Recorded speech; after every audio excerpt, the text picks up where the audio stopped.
Chapter 21. An elderly, frail, white-haired woman answered the door, her hair blowing in the wind. "Are you Mrs. Timpson?" Rudy asked. "Yes, and who might you be?" The old woman answered apprehensively. "I am Officer Robinson, and this is my partner, Officer J.O., with the Chicago Police Department." Rudy held up his badge. "We are looking for Johnny Timpson. Johnny is my son, but he doesn't live here. Is he in some sort of trouble?" she asked, leaning on her cane. "No, ma'am. We just need to ask him some questions," Rudy explained. "Could you tell us where we can find him?" "He cuts meat at the Main Street Meat Market. He's there from 8 to 5 every weekday. I bet this has something to do with that terrible woman he married. He has been trying to divorce her for several years, but she won't even talk to him long enough to sign the papers. She spends all her time with that gangster," the old woman complained. "What gangster is that, Mrs. Timpson?" Rudy queried. "That Giovanni character. I don't know why Marina married Johnny when she spends all her time with that crook. She couldn't be spending time with Giovanni now," Rudy stated. "Why not?" the old woman asked. "She always has. He's been dead for a while," Rudy clarified matter-of-factly. "Well, good for him. I hope that doesn't mean that whore will start hanging around with my son again," she retorted. It was obvious how much Marina Slikova repulsed her. "Thank you for your help, Mrs. Timpson." Rudy tipped his hat and turned toward his car. "That cold wind is picking up some speed this afternoon. I guess another summer is over," Sabino hollered to Rudy against the wind. "Yeah, we'll be walking on icy streets pretty soon now." Rudy slammed his car door. "Drive down to Main Street Meat Market. I must see the guy we're looking for every week because that's where I buy my meat," Sabino commented. "Well then, let's go get your weekly pork chops," Rudy commented. "What can I get for you today?" Johnny Timpson asked Sabino, recognizing him as the two detectives entered the corner butcher shop. "Is your name Johnny Timpson?" Sabino asked. "Sure is," Johnny replied. "I am Officer Sabino J.O., and this is my partner, Officer Rudy Robinson. We'd like to ask you a few questions." Sabino showed his badge. "No stakes today." "Well, it's good to meet you finally. We've talked 100 times," Johnny commented. "Yes, I think we have. It's good to meet you too," Sabino agreed. "Do you have a place where we could talk so we don't interrupt your business?" "Sure, Jim. Will you take care of the counter for a few?" Johnny asked his co-worker. "Am I in trouble?" "I don't know. Do you want to confess to anything?" Sabino said. "I don't know anything you would be interested in. You'll have to give me a clue. Come on in the back." Timpson motioned to a door at the end of the showcase, which was stuffed with slabs of meat. "What can I do for you fellows?" "We want to talk to you about the murder of Mario Giovanni, his crew, Tony Giovanni, and your relationship with Marina Slikova Timpson, aka Barbara Hart. Those are very deep subjects. Do you want to know what I can prove or what I suspect?" Timpson asked, anxious to spill a barrel of pent-up information. "Let's start with your wife," Rudy said, "with the exception of Tony and Lena. The rest of them are all one story. Hard to talk about one without talking about the others," Johnny began, not knowing where to start. "How much time do you have?" "This is our job, so I guess we have until we retire, and then someone else can take over where we leave off," Sabino smiled. "Sounds like you want to tell us a story. We can ask questions when you're finished. I can't take much time away from work, but I can talk to you for a few minutes. After my shift is over, I can talk all night if you want," Timpson offered. "Let's get started and see how it goes," Rudy urged. Johnny offered the men a seat and began a long, complicated explanation. Tony and Lena Giovanni were the nicest people on earth. Tony was born into a hell of a mess for a guy who only wanted to do good. Old Mario tried to keep him clear of all the bad aspects of the family business. But since all the good aspects were financed by the bad, it was hard to keep them separate. Tony didn't want to get into things he couldn't get out of, and he wanted to get away from his evil, selfish brother, Mario Jr. Tony wouldn't hurt a flea, but Mario would sell his grandmother's hide if he could get a nickel for it. I was surprised and happy to hear Tony was not the one in his grave. I hope he is alive and has found a place his family's past can't find him. My wish is that they have a wonderful life together, wherever they are. And I hope old Mario has set up a new life for them where they can be safe and happy. I grew up just down the street from the Slykovals. I have known them all since we were kids playing on the streets. I dreamed of marrying all three of those girls at one time or another. They were all so pretty. I'm the same age as Anna. We were in the same class from first grade through high school graduation. We're 2 years older than Marina. From the time I was a little kid, I wondered how the Slykovas always had such a nice car, but later I found out it wasn't really their car. It was Mario's, but I didn't understand who or what Mario was at first. Sergei Slykova is 2 years older than I am. He was a great guy when we were kids, but by high school, he had drifted to another place. He was nice when I ran into him, but he wasn't the same fun kid he had been earlier. He spent a great deal of time with his father, Dmitri. Later, I thought he was hanging out with the Giovannis, maybe learning their business. He was just a year younger than Tony and Lena. Sergei seemed like a gangster's son would be, but Tony seemed like a preacher's son. Johnny continued, eager to tell the cops everything. Marina idolized her brother, Sergei. She went with him everywhere he would let her. She always had a big crush on Mario Giovanni Jr., but he was 9 years older than she was and didn't pay much attention to her. In his business, he could buy all the pretty girls he wanted. What other details can you share with us? Rudy asked. Both officers were thrilled to have found this treasure trove of information. Johnny was filling in many blanks. All my life, I was so enthralled with the Slykova girls. They were all so beautiful, and as a result, they were also very popular.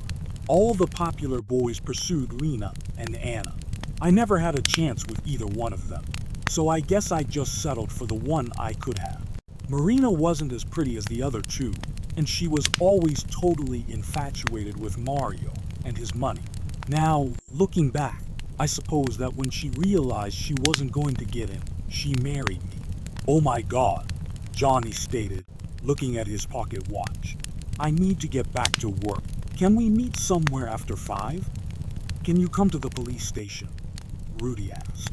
Can you come to my house instead? It's close to here. I think you have a car, and I don't, Johnny said. Why don't we pick you up here at 5 and drive you home? Sabino replied. That would be great, Johnny agreed. Oh, one other thing, Mr. Timpson. Have you been in jail lately? Rudy asked. This question surprised Johnny. I have never been in jail. Marina must have told you that, he answered defensively. Understand, I just had to ask, Rudy explained. I'll see you guys at 5, Johnny stated, letting them out the door and returning to the counter. What was all that about? Jim asked. They were cops asking about my wife and the Giovanni family, Johnny answered. Are you still married to her? Jim asked. Not by choice, but if I press any issue with her, Mario Giovanni may kill me. That's how those people handle their problems. Now, with him dead, I'm not sure how things will shake out. Interesting life you lead, Jim commented, raising his eyebrows. Again, not by my choice, Johnny pointed out, lifting a quarter of beef off a hook on the rail above him. At 5 o'clock, as Johnny exited the market's front door, he saw Sabino and Rudy in their car waiting for him. He crawled into the left rear door of the cop car. Just take a right on Main and a left 2 blocks down on Bryson, Johnny directed. Then it will be the third place on the right. 651 Bryson St. You do live close to your work, Sabino said. Just a 4-block walk morning and evening, Johnny agreed. Let's go in. I'll make some coffee. I like a cup of coffee after work. Not for us, Sabino said, getting out of the car. It will ruin our sleep tonight. After lugging beef all day, nothing can ruin my sleep, Johnny replied, digging his house key out of his jeans pocket.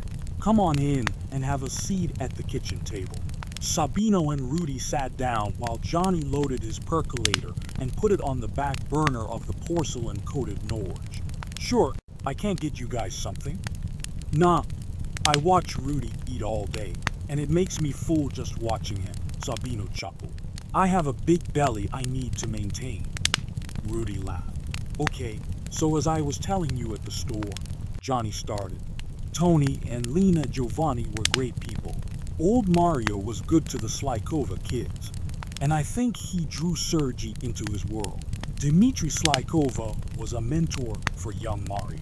I believe Dmitry was Mario Azar's right-hand man.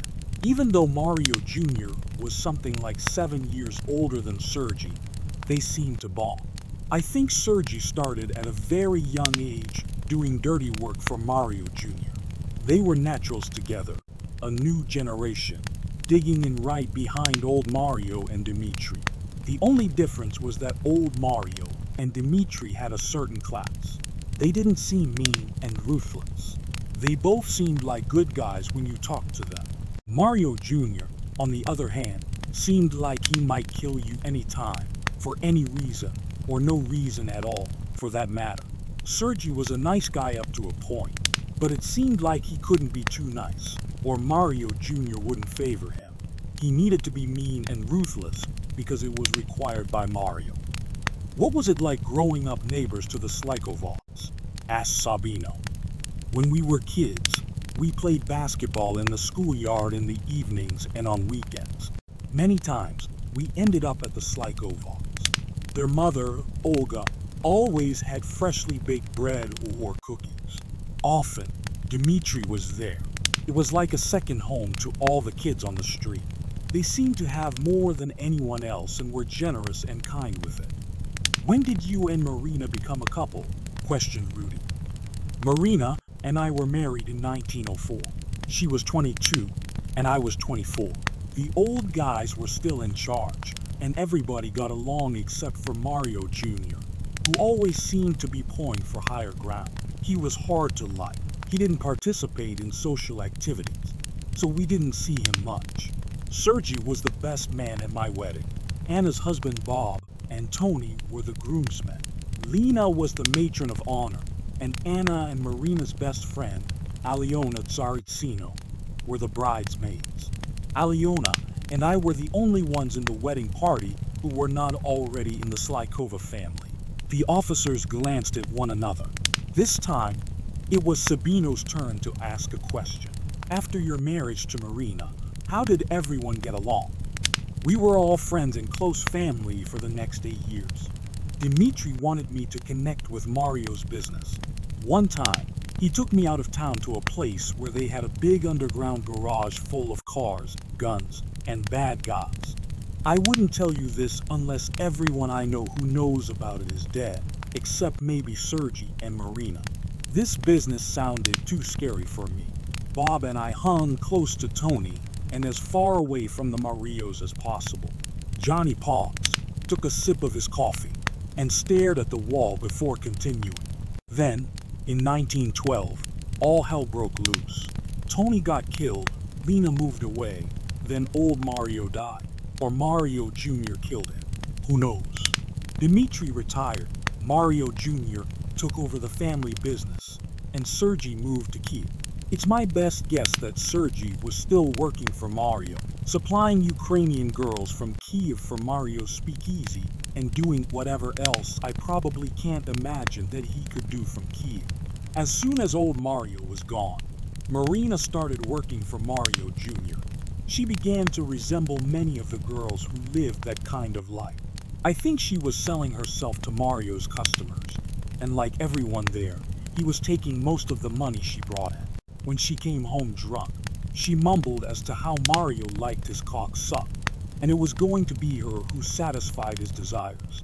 That's when I told her to leave my house and never return. I have wanted a divorce for 9 years, but every time I tried to talk to her, one of Mario's henchmen ran me off.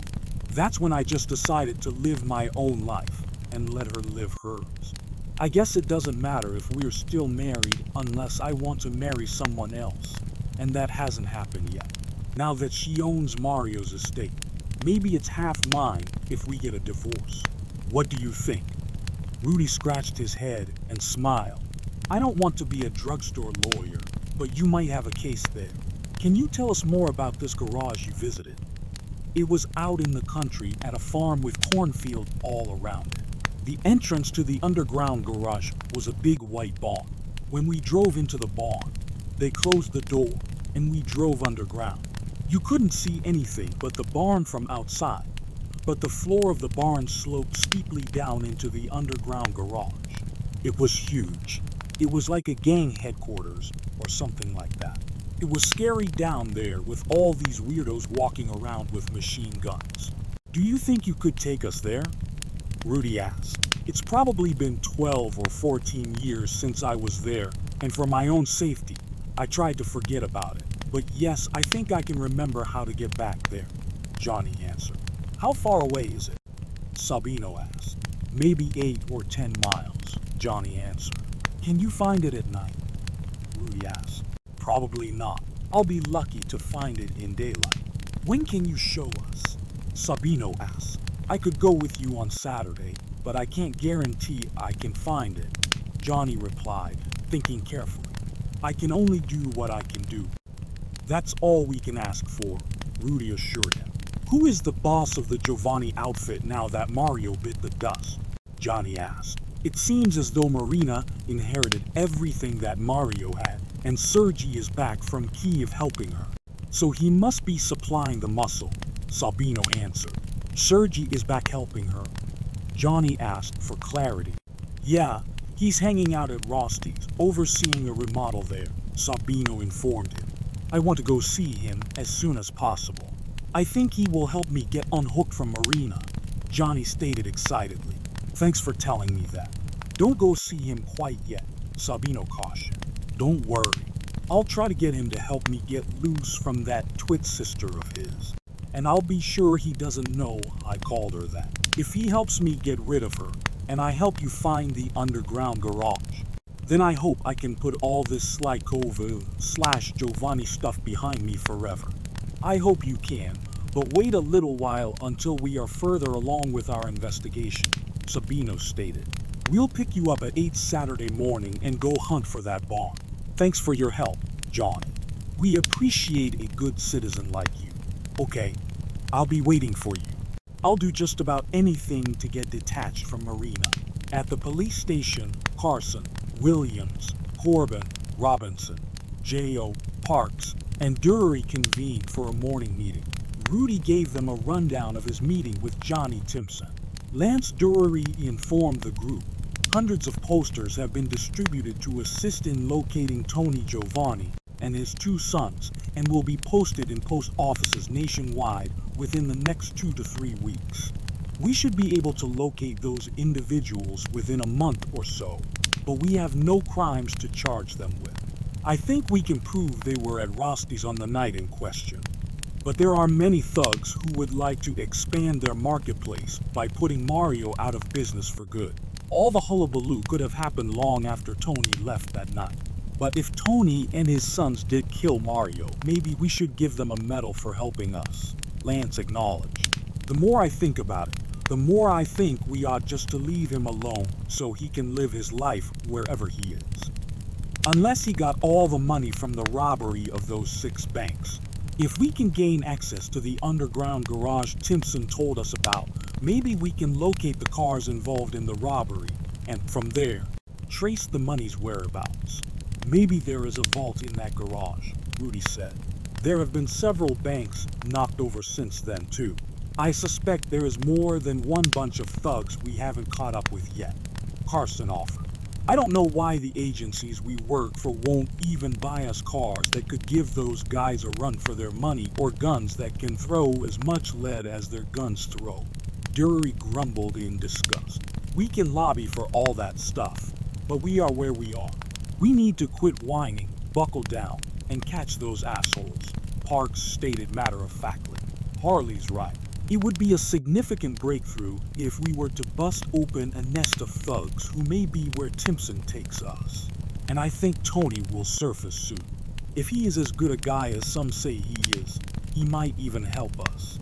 Corbin remarked positively.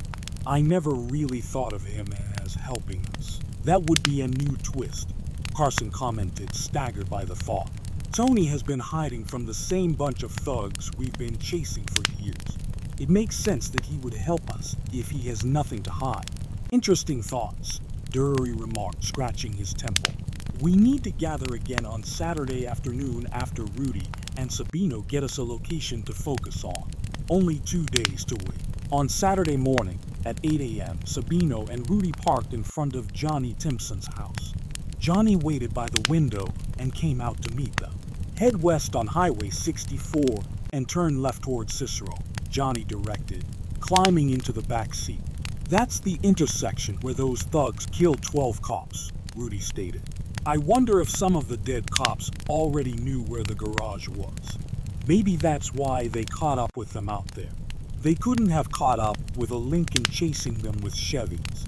They must have gone to that area knowing where they were going. I have been wondering how they caught up with that fast Lincoln.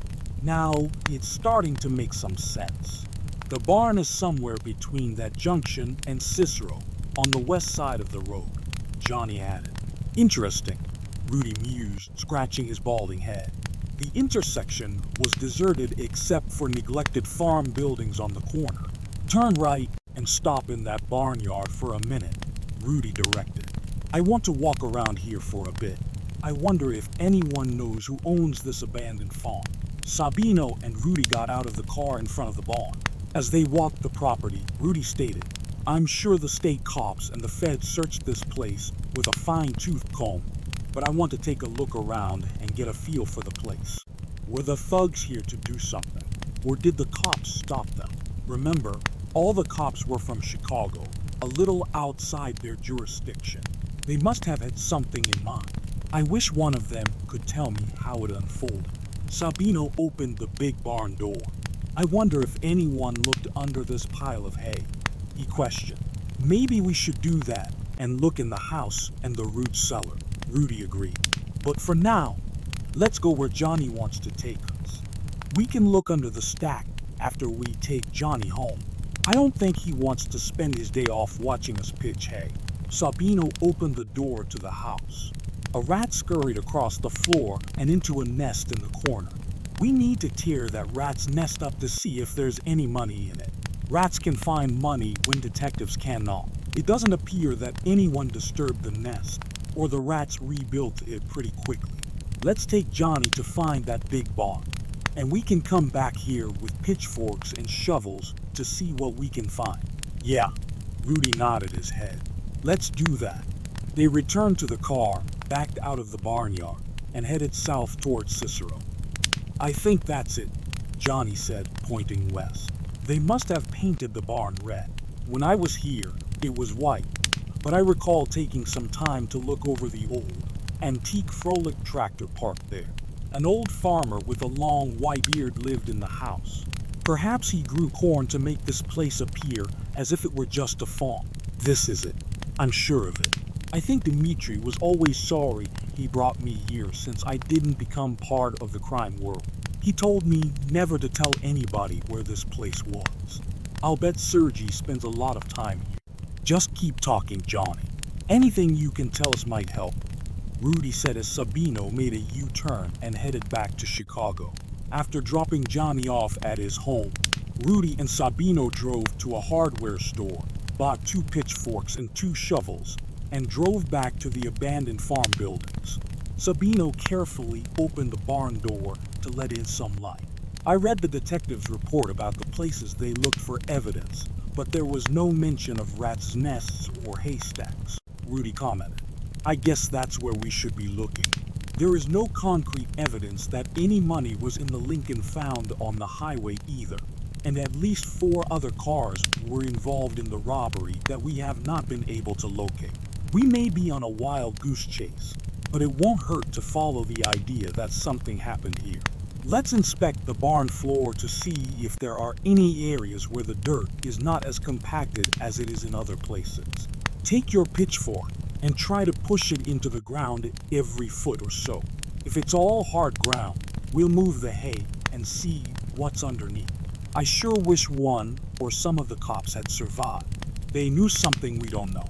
Rudy and Sabino worked side by side, pushing their pitchforks into the hard-packed dirt floor every square foot until it was evident no one had dug into or loosened the ground where the hay was not stacked. Let's move the hay to the ground we just checked, Rudy said. Are you having a good time? Sabino chuckled. You do know this is our day off, don't you? Don't worry, we can get another day off. I can't rest until we do this, Rudy replied seriously. In an hour, the hay was stacked on the other side of the barn floor. The two men performed the same compaction test as they had done before. Oh shit, look at this, Sabino exclaimed, leaning on his pitchfork handle, watching the tines disappear into soft dirt. You can even feel this place is softer than every place else just by walking on it. They identified an 8-foot square area of soft soil. Quickly, they started digging. Wouldn't it be great if the $1 million we are looking for is in this hole we are digging? Rudy said excitedly. It might be a little hard to turn all that money in if you and I were the only ones who knew about it, Sabino chuckled. I think everyone has a price point. What's yours? Would you kill me for $1 million, bury me in this hole, and disappear? $1 million would test your integrity. Should we split it, or should I take it all? Rudy said, thinking of a new angle. When all the shot-up cars and dead guys were discovered, there was no money found. What if some passersby was here all along and witnessed the shootout? A witness, even someone who knew nothing about the robbery, could have hauled off the money, and no one would have ever known. Such a person could have killed wounded survivors, taken the money, and left with it. Alternatively, a person could have buried it in this hole and returned later at a more convenient time to retrieve it. If that's the case, the money could be anywhere by now. Whoever has it has had several months to move it to almost anywhere in the world. Yeah, that fits into Fontanilla disappearing, but not really into the robbery and murder of Mario and his henchmen, Sabino said, thinking aloud. Fontanilla could have taken all the money from the robberies and then gone back later to clean out the rest of Mario's liquid assets. With the two shoveling, it didn't take long to reach the undisturbed hardpan. Nothing was in the hole. Good, Sabino stated. Now we won't have to find out how much integrity we have. Suddenly, a voice boomed behind Rudy and Sabino. What are you guys doing in my barn? Who are you? Rudy shouted out, squinting back towards the bright opening of the door. A better question is, who in the hell are you? This is my barn, and you don't belong here. I'm Officer Robinson, and this is Officer J.O. with the Chicago Police Department, Rudy stated, stepping out of the hole and offering his badge as they approached the man wearing Levi's and a blue work shirt. His angry gray eyes peered out from under bushy eyebrows. Why do you think you can just come into my barn, move my hay, and dig a hole in the floor without permission? And besides, this is out of your jurisdiction. You're right, Rudy agreed. We didn't know whose place this is or how to find you. How much energy did you expend? The man demanded to know. Honestly, none, Rudy replied. I had a hunch I needed to follow up on, and I cut some corners. I'm sorry. We are trying to understand what happened during the shootout on the highway in front of your house. There is a significant amount of missing money, and we are trying to locate it. What if I like to hide my money under my haystack, and you guys came and dug it up and said the money came from somewhere else? I think you need to get your asses out of here as soon as you fill up that hole in my barn floor and move the hay back where you found it. The man demanded, quite mad. If you had asked, you could have done most anything you wanted. But coming in here digging around without permission is unacceptable. I understand. May we have your permission to take a closer look? We want to go through the rat's nest in the house, if you don't mind. We would also like to leave this hole open to show our superiors on Monday. Then we will be glad to fill the hole and return the hay to wherever you want it. Rudy offered most politely. That shootout was a hell of a mess. I suppose it would be beneficial to determine what happened. I'll get a garbage can, and you can clean up the rat's nest. Then you can fill in the hole on Monday. I live in the next place north of here. If you would like something, please don't hesitate to communicate with me. That's all I ask. Of course. May I ask your name? Rudy asked. Pete Payne. I grew up at this place. My parents lived here until they passed away about 10 years ago. By then, I had already built my own house down the road, so no one has lived here since. Thank you, Mr. Payne. I'm sorry we didn't find you before we came on your place. May we ask you some questions about the day the shooting happened? Rudy asked. Some other detectives already drilled me, but I'll tell you what I can, Payne answered. What do you remember about that day? Rudy asked. It was in the morning, maybe about 10 o'clock, when I heard a lot of shooting. I didn't want to come near because I didn't want to get shot. It was evening before I came down here, and by that time, cops were everywhere cleaning up the mess. That's all I remember. Did you see anyone coming or going from here after the shooting stopped? Rudy asked. Well, not right away, but a couple of hours later.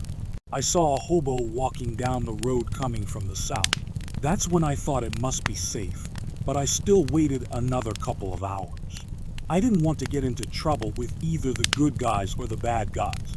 The less I know, the better off I am, Payne said. Can you describe the hobo? Rudy asked. If you've seen one hobo, you've seen them all. I was out in the field, and he was up on the road. He had a pack on his back and looked dirty and scruffy. It sure didn't look like he was headed for the U.S. Open that was about to start, but that's the direction he was headed. Was he carrying anything other than the pack? Rudy pushed. Not that I noticed, Payne replied. Just a hobo, nothing unusual. What time do you think he walked by? Rudy asked persistently. Maybe 12 or 1. Not sure. So, you saw a hobo walking down this road 2 or 3 hours after the shooting? Rudy asked, looking intensely at Payne. Yeah, something like that. Did you see anyone else that day or after hanging around here? No. I don't have a clear view of this place from my place. I only saw you here because I was on my way to my neighbors down by Cicero, Payne replied. Did you have anything buried in your barn floor? Rudy questioned further. No, but if I did, I'd be mad as hell if you dug it up and took it. That would be robbery on your part, Payne retorted, irritated again. But you didn't, so we need to find out who did, Rudy stated matter-of-factly. Yeah, I guess you do need to find out who it was. I don't like people hiding stuff in my barn. All this dirt Sabino and I dug up has been dug up recently. The dirt was soft in this one spot, yet it was hard everywhere else on the floor.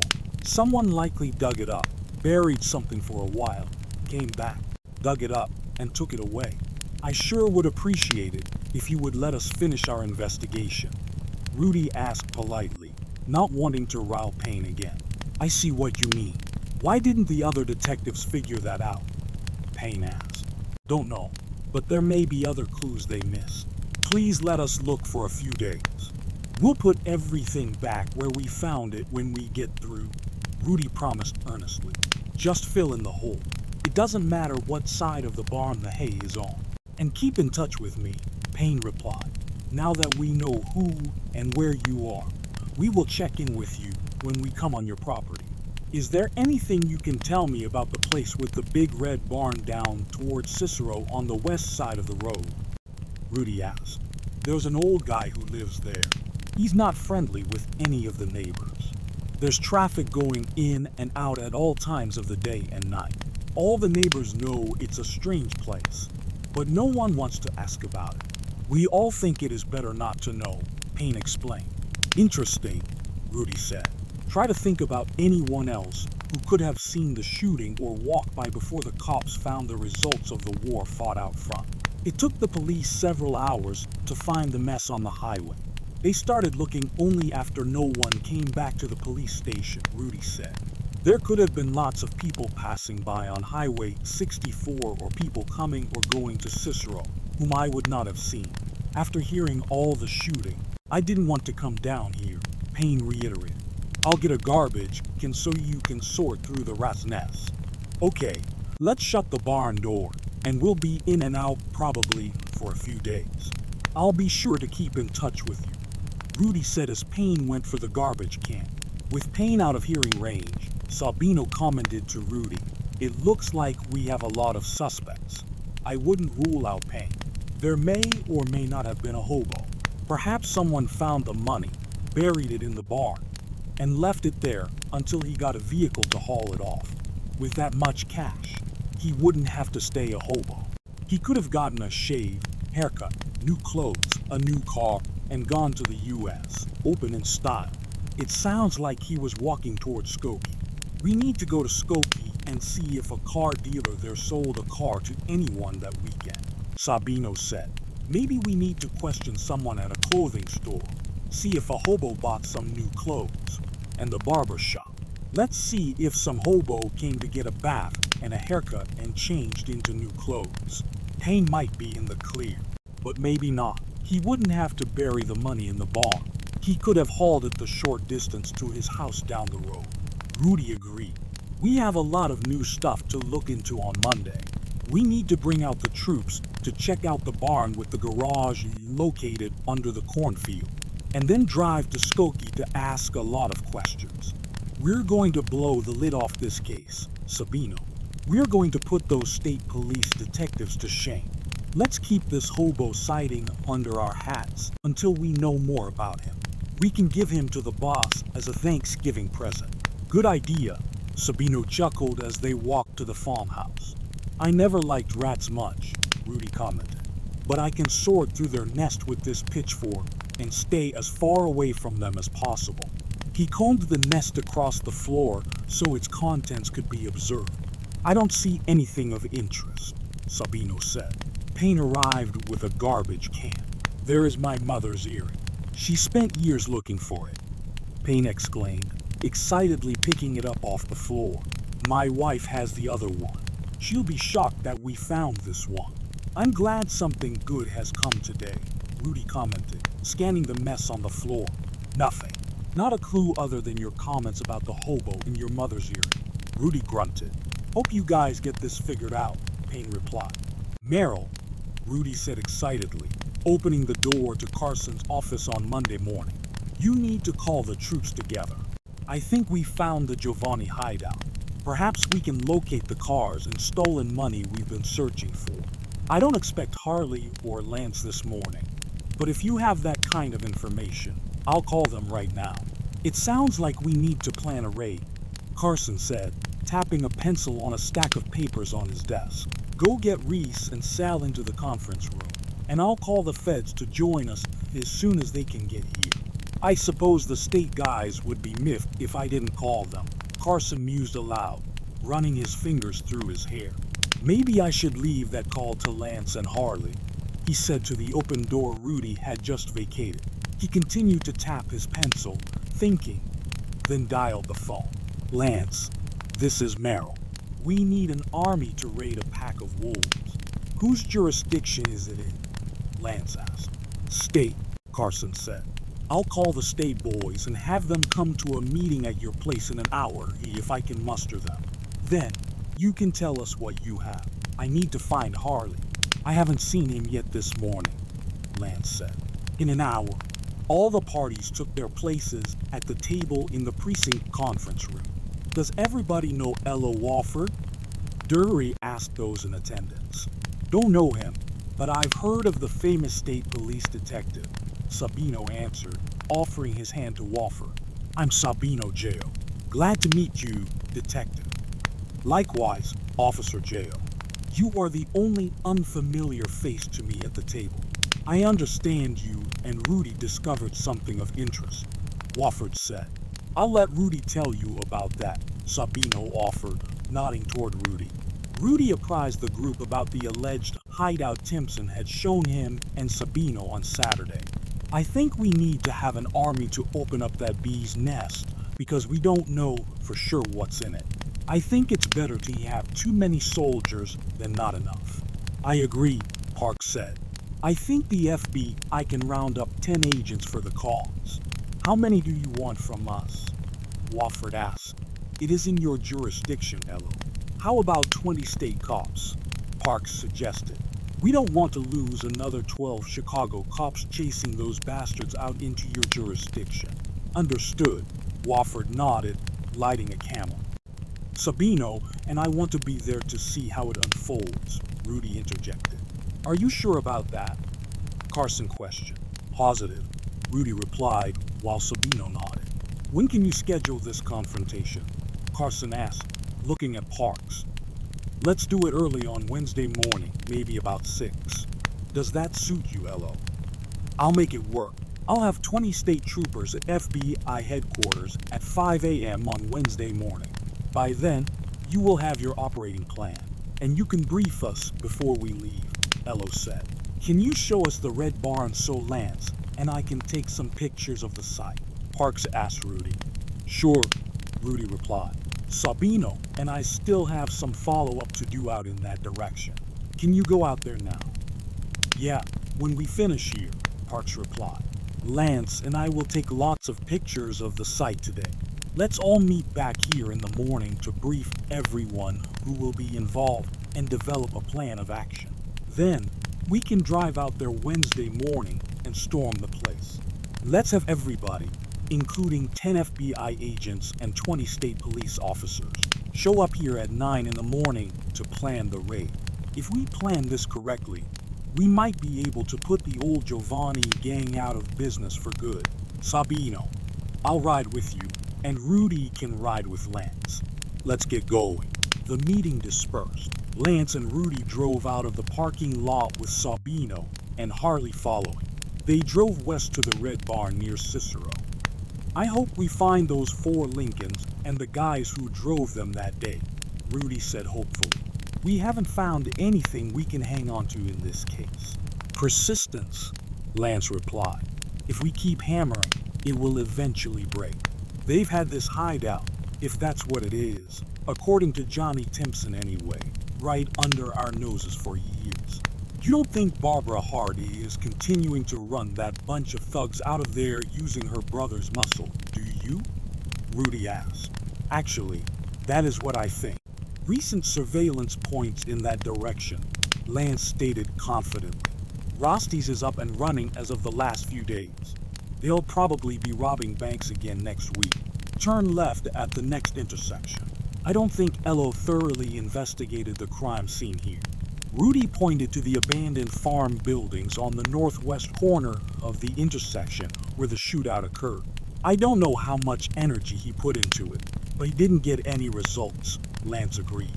Have you got any ideas where Elo may have missed something? I do, Rudy replied. After we show you the place, Sabino and I will ask more questions in Skokie to see if any of my theories hold water. That's the place right up the road on the right, Rudy pointed. According to Timpson, if you drive into that barn, it takes you underground, and the big garage is under the cornfield. He said the barn was white years back, but he recognized that old tractor. Sabino drove slowly, stopping periodically for Harley to snap pictures. I wonder if there are entrances to the underground garage besides the big barn door. They must have an escape route out the back somewhere, Harley commented, combining logic and the landscape he photographed. Maybe tunnels are going to the house, the chicken house, or the cellar. After Wednesday, we'll know everything about the place, eluding us for years, Sabino surmised. One step at a time, Harley cautioned, situating the camera back in its case. I need to get back to my office, have these pictures developed, and ponder a plan to present in the morning. Lance is pulling over. I'll go with him and give Rudy back to you so you can find out more useful information. They pulled over behind Lance. The 4 got out and shared their thoughts. I have to get these pictures developed. Take me to the office, Lance. You guys have a fruitful day, Harley said, getting back in his car. You too, Rudy replied. Turning to Sabino, he said, let's drive up to Skokie and ask some questions. We need to find a rich hobo. Sabino maneuvered a U-turn and headed north. I wish that house could talk. It could tell us some things we would like to know. Rudy commented wistfully as they passed the scene of the shootout. Sabino waved at Pete Payne, who was out in the field plowing. A few minutes later, they pulled into Skokie and parked in front of the dry goods store. If I were a hobo, I'd first buy some new clothes, then I would go to the barber shop and have a nice bath, haircut, and shave. Officer Robinson and J.O. flashed their badges and introduced themselves to the storekeeper, who replied, "Nice to meet you. My name is Jess Phillips. I can't imagine what I know that may interest you. On the weekend of the U.S. Open, do you recall a scruffy hobo maybe buying some new clothes?" Sabino questioned. "Boy, I sure do," Phillips exclaimed. He bought 2 shirts, 2 pairs of levis, 2 shorts, 2 t-shirts, 2 pairs of socks, and a pair of Red Wing boots. He stunk so bad I didn't want him in my store. Then, the next day, he came back after taking a bath, getting a haircut, and having a shave. He cleaned up pretty well. That day, he bought a nice brown pinstriped suit, some wingtip shoes, 2 white shirts, and a fedora. When he left here that time, he looked like everyone else who had come to the U.S. Open. "Can you describe him for us?" Rudy asked coolly, trying to mask his excitement. "Red-headed, freckle-faced, average height, with a thick brogue," Phillips remembered. "Did you catch his name?" "No. The first time he came in, I just wanted to sell him what he wanted and get him out of here quickly. I was surprised he could afford the items he had stacked on the counter. The next time, I wanted to talk to him and find out something about him. But he was kind of in a hurry," Phillips added. "If we bring a sketch artist here, would you be able to work with him and get a good likeness of this guy?" Rudy asked. "Sure. I can see him in my head plain as day," Phillips answered. "Do you know what hotel he stayed in?" Sabino asked, on the off chance that this detail had been mentioned. "No idea," Phillips answered. "Thanks for your help. I'm sure we'll be back to talk to you again," Rudy stated, tipping his hat. "One more thing. Is there anyone in town who sells cars?" "Yeah, Irwin Chevrolet. It's 3 blocks north and 4 blocks east," Phillips said. Driving further into town, Rudy said, "It looks like there are only 2 hotels in Skokie. There's a barber shop. Let's stop there first." The barber sat reading the newspaper as the 2 detectives entered the shop. "Having a slow day," Rudy greeted. "Been pretty busy until a few minutes ago. You boys need a haircut?" "No thanks. I'm Officer Robinson, and this is Officer J.O. We want to ask you some questions." "Okay," the barber answered, looking perplexed. "On the weekend of the U.S. Open, do you remember a scruffy hobo with a bag of new clothes coming here to clean up?" Rudy asked. The barber rubbed his chin and answered. "A red-headed Irishman who talked real thick came in. He was so dirty. I made him take a bath before I would cut his hair. I was afraid my clippers couldn't cut through the dirt. And he stunk to high heaven. I think it was on Friday morning before the golf tournament started." "Had you ever seen this guy before?" Rudy inquired. "No. He acted like he had never been here before. He didn't even know what the U.S. Open was. I think he just got off the boat," the barber replied. "Did he say where he had been or where he was going?" Rudy queried. "No. He was quiet. He didn't offer any information about himself." "Did you catch his name?" "No. Is there anything else about him that comes to mind?" "He came in here dressed in rags. He took a bath and put on new Levi's and a cotton shirt. Then he threw all his old clothes in the garbage can. I gave him a shave and a haircut. He left here with his old backpack and a sack full of more new clothes. That's all I can tell you about him. Is he in trouble?" "We are not sure. We'd just like to talk to him. If you ever see him again, please give us a call," Rudy said, handing the barber his card. "Thanks for your help. Let's go to the car dealer, Rudy. It doesn't seem like this hobo guy stood out so much after he cleaned up. The hotel probably won't remember him," Sabino remarked, getting back in the car. "I wonder how many strangers there were in Skokie that weekend." "A lot, I presume," Rudy sighed. "But not all of them bought a car, and I'll bet he did." Sabino turned the corner to head east. "There's a big Chevrolet sign. I suppose we'll know more about that when we speak with Irwin. They parked and entered the oil-stained cinderblock garage where a mechanic sat on the fender of a late-model Chevrolet adjusting screws at the base of the carburetor. Are you the owner here? Sabino asked. No, that would be Chester, the mechanic answered. He's across the street in the pool hall. Is there anything I can help you with? On the weekend of the U.S. Open, did you see a red-headed guy who spoke with an Irish accent? Yeah, I'll never forget that guy. He came in and looked at a new touring car. He acted as if he were genuinely interested in buying it. I sent him over to the pool hall to find Chester, the mechanic said. Did he buy the car? Rudy asked. Yes, he did. The mechanic remembered. He came back right after the tournament was over. He claimed he won a trifecta, and he paid cash for the new car. He drove off, grinding the gears, and I haven't seen him since. Chester talked to him a lot more than I did. See Chester at the pool hall if you have any further questions. Rudy and Sabino walked across the street and entered a dimly lit pool hall. Is there a Chester Irwin in here? Sabino asked the bartender. That would be me. An old man at the first table replied. You boys looking to buy a new Chevrolet? We would like to ask you a few questions, Mr. Irwin. I'm Officer Robinson, and this is my partner, Officer Jail. What can I help you with? Irwin asked. On the weekend of the U.S. Open, did you meet with a young, red-headed Irishman with a heavy brogue? Rudy asked. Sure did. I sold him a new car, Irwin recollected. Did he have a name? Rudy asked. It was a different name, so it stuck in my head.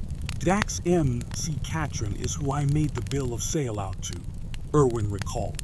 Do you know where M.C. Catron might be found? He said he was going to Montana, Irwin replied. How did he pay for the car? Rudy questioned. He came in on Friday morning before the tournament, and we went for a test drive. When we got back to the shop, he said he wanted to buy the car, but he had to wait for the tournament to finish. He said then he'd have the money. On Sunday morning, he arrived early while I was having coffee here. He said he won a trifecta, so he had money to buy the car. We went to my office, got the paperwork, brought it over here, and filled it out while drinking our morning coffee. When we finished, he pulled out a roll of bills that would choke a horse and gave me $900. He took his part of the paperwork and drove off in the car. I haven't seen him since, Irwin explained. Can I get the manufacturer's number for that vehicle? Rudy asked. Sure, Irwin said helpfully. Let's go over to my office. I'll get it for you. Is this MC Catron fellow in some kind of trouble? I'm not sure, Rudy answered. Is he a thief? Irwin asked. We'd just like to talk to him. We don't know anything for sure yet, Rudy replied. Here's the number for the call. Irwin laid a piece of paper on his desk. It's 82J3640. I hope you can find him. You know, I thought it was odd that he seemed so sure he was going to win the trifecta. Thank you for your help, Mr. Irwin, Rudy said appreciatively. Come and buy a car from me sometime. Irwin remarked with a chuckle as Rudy and Sabino left his office. As soon as I win a trifecta, Rudy jested. Rudy and Sabino returned to their cart quite happy. This case was so easy. I don't know why Ello didn't figure it out. I'm going to love embarrassing him in front of as many people as I can gather at the party. As soon as the raid is over, we need the feds in Montana to find this rich hobo, Rudy said, driving back to the station. Don't breathe a word of this. I want it to surprise everybody. I can't wait to see old Ello's face, Sabino smiled. Early Tuesday morning, 35 men gathered at the FBI building to receive a briefing on the upcoming Wednesday morning raid. Enlarged pictures of the farm and barn were tacked up on the board, and Federal Agent Lance Drury pointed out his attack plan. Okay, men, we know there were 6 banks robbed at the same time, each with a 3-man crew and a getaway driver. Rudy and Sabino are almost sure this farm is their headquarters. So that means we may be facing 24 guys, but there were 3 dead in the car wreck downtown, and 6 dead at the shootout at the abandoned farm. That leaves 15 thugs, plus Sergi, Barbara, and whoever else they've recruited since then. We could be fighting up to 20 guys out there. Many of the guys in the bank robbery are unknown to us. We don't know who they are or where they hang out. We believe they must be living incognito in that underground garage, as we have no other information about them. I wish you all the best tomorrow. Let's take care of those smarmy thugs. Everyone seemed to agree that the plan was well thought out and executable. They all left the meeting with a full understanding of each officer's role. That fat, arrogant Elo makes me sick. He acts so important, bossing everybody around. I can't wait to knock the stilts out from under him. He must be a lazy son of a bitch, or he would have moved that hay and followed the clues to the Chevy dealership. Rudy remarked under his breath to Sabino. I think you have disliked this guy for a long time, and now you have a chance to embarrass him in front of his peers. But don't gloat too much, or you'll be sounding just like him, Sabino said. Thanks for pointing that out. I didn't think I was getting that bad. I'll tell what I know, and it'll embarrass him for not figuring it out. Rudy chuckled. At 5 the next morning, the troops started positioning themselves. Some parked on the north-south county road that paralleled the Cicero Highway, a half-mile west, and started making their way across the plowed field toward the back of the red barn. Others came in from Cicero, and more from the abandoned farmhouse. Still in the dark, 40 minutes before sunrise, the mystery barn and house were surrounded. The cupola light atop the roof of the farmhouse faintly lit the barnyard. Rudy and Sabino edged toward the big barn door. It doesn't appear to be locked, Rudy whispered to Sabino. We need another few minutes to signal to the others that we are going in. It's too dark now. They can't see us. The minutes ticked by as the new light of morning brightened. Rudy signaled to the 10 cops in his line of sight that he was going in. 5 more sneaked quietly up to the door to rush in as soon as Rudy opened it. Rudy pulled the right side of the big double door outward. Boom. He activated a trip wire that detonated a box of dynamite wrapped together with a 100-pound keg of nails. Both sides of the door blew out into the driveway. Rudy, Sabino, and the 5 cops with them were blown to pieces. Nails filled the air and penetrated 2 of the cops who were still further out in the driveway. The light in the cupola went out. The old man in the farmhouse peered out of the darkened cupola into the pale morning light, monitoring the activity outside. He saw 2 cops where he had built another bomb. He touched 2 bare wires to a battery, blew them up, and peppered others with nails. Already, 9 of the army of 35 had been extinguished. The old man watched. He could see outside better now, but he was still invisible to the outside world. He saw 2 more cops nearing another of his homemade bombs. He found the set of wires labeled #6, touched the wires to opposite poles of the battery, and boom, more cops fell. The remaining cops in the field ran north to the neighbor's field, hoping to get around landmines that had been planted to protect the red barn. Suddenly, rifle fire sounded from the silo. The quick flash of blue flame in the still, faint morning light pinpointed the location of the shooter. 100 slugs whizzed toward the middle door of the silo, and the rifle shot stopped. The cops who had circled around were now in front of the barn with the others. Let's storm them, one cop yelled, and they all forced their way into the barn. Unexpectedly, there stood Barbara Hart with a machine gun pointed at them. She killed 2 cops before she fell to the dirt floor in a sea of her blood. The remaining cops pushed her body aside and ran down the incline into the expansive underground garage. 5 Lincolns, parked neatly in the far back corner, hid a living quarters. The front of the garage resembled an auto repair shop, complete with a vast array of mechanical and auto body tools. An office and an unlocked vault completed the scene, but no one was in sight. We've got to get that old farmer in the house, Milford Rumley, a 20-year veteran of the Illinois State Police, spoke out. Jim, go to town and get more help. Bring everyone you can muster. and get at least 7 ambulances. Bert, Bob, and Alvin come with me to the house. The rest of you keep looking for hiding places down here. I still don't know if we're alone. Rumley and his 3 cohorts carefully picked their way to the front door of the farmhouse, hoping to avoid any hidden bombs. They kicked in the locked door and rushed in. "Come out with your hands up," Rumley hollered. "Don't shoot," the old farmer hollered back, walking down the stairway. "What's going on? All the gunshots woke me up," the old man snapped. "You got a name?" Rumley asked, pointing his revolver at the man's head. "Wilbur White. And who are you, and what are you doing here?" "Don't try to be funny, Mr. White. You have been expecting us for years, or you wouldn't have been so prepared." "I don't know what you're talking about," White retorted angrily. "Save your bullshit for the judge. I have officers who need my help. Cuff him, and don't let him out of your sight," Rumley ordered. "I need to get out and assess our damage. We need to see who is in the silo." Ambulances and more cops soon rolled in, including Merrill Carson and Reese Williams. "Any of you guys able to identify this woman in the barn or the man in the silo?" an officer asked. Merrill scanned the bloody body of the woman on the barn floor and stated matter-of-factly, "That's Barbara Hart, aka Marina Timpson." "Where is the other unidentified body?" "In the silo, sir. We shot him when he was up high, but he fell to the bottom floor," an officer replied. Carson took one quick look. "That's Sergei Slikova, Marina's brother. Son of a bitch. We lost 9 cops, but it looks like the Giovanni gang was getting pretty thin, and now it's gone."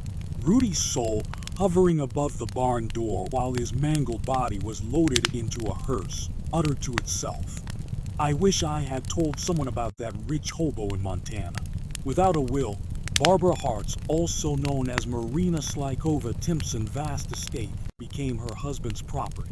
Johnny Timpson was now the owner of several upscale downtown Chicago apartment buildings, Rosty's, and many acres of Illinois farmland. The Cicero hideout, which included the underground garage, was confiscated by the FBI.